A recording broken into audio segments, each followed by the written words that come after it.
Pinasok po sila ng mga Judaizers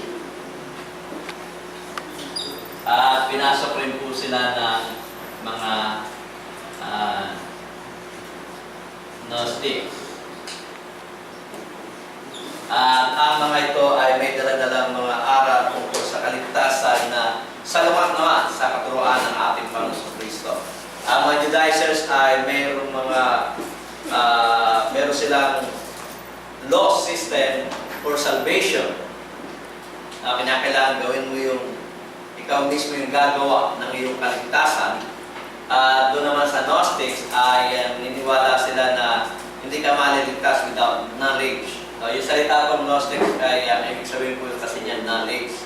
Kaya si Apostol Pablo mismo sa sulat niya kay Timothy, ang tawag niya sa mga Gnostics ay mga knowledge falsely full. Nagpapatawag silang knowledge pero hindi naman po talaga sila may kaalaman sa banal na kasulatan. Ayon po kay Apostol Pablo, pati yung kanilang ipinaliliwanag ay hindi nila naiintindihan. So, ibig sabihin talagang hindi naman totoong meron silang knowledge. Katunayan, hindi nila kaya i-code ang banal na kasulatan tungkol sa kanilang inaaral, kaya ang ginagawa nila, sinasabi na meron silang special revelation from God. At yan rin ang ginagamit ng mga ibang mga denominasyon kapag tinatanong natin sila sa kanilang dinadalang doktrina.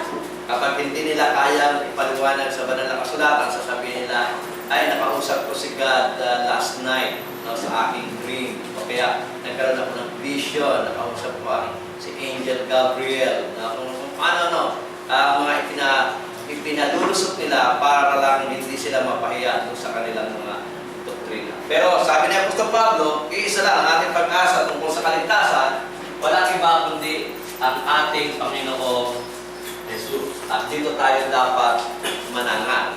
Yung sinasabi ng mga Gnostics na dapat nating gawin ang ating kaligtasan, ipinakita ng Apostol Pablo, si Kristo mismo ang gumawa ng ating kaligtasan. At yung mga Gnostics naman na sinasabi nila na without knowledge, you will not be saved. Ang sabi naman ni Apostol Pablo, na kay Kristo ang natatago ang lahat ng karunungan at kaalaman. Kung kailangan natin ng knowledge, kung kailangan natin ng karunungan para sa ating kaligtasan, ang pupuntahan natin ay hindi ang mga Gnostics, kundi ang ating Panginoong Jesucristo lamang.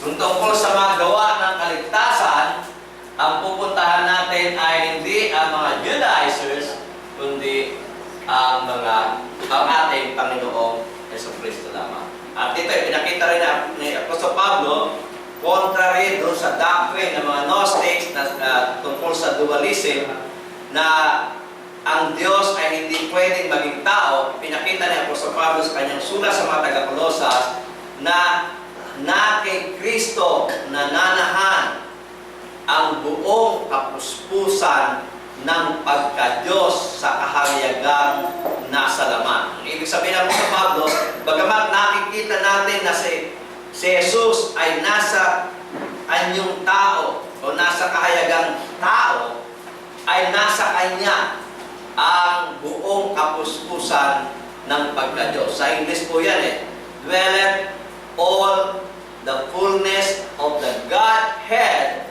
bodily. Ibig sabihin yung buong pagka-Diyos nasa Kanya, sa ating Panginoong Jesucristo. So dito ay sinulat niya para sa ganon ang iglesia sa Colosas ay hindi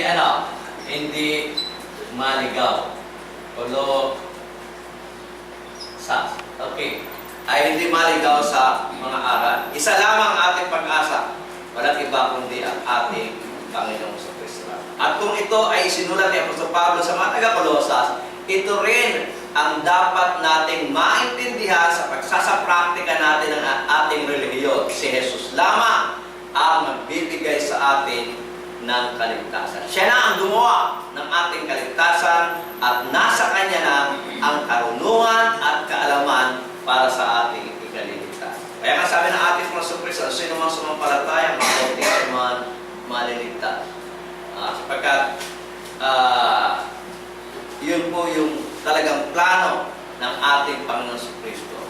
Hindi niya sinabi, ang sino mang sumampalataya, mabautismal, ligtas na. Ang sabi niya, maliligtas sapagkat yung pong babautismal, lalakad na po siya sa panibagong buhay. At doon sa paglakad niya sa panibagong buhay na lumalago siya unti-unti, lumalago siya unti-unti, lumalago siya unti-unti hanggang abutin niya yung kasakdalan, yung pangangatawan ng ating Panginoon Kristo na nasa kaluwalhatian, doon po siya maliligtas.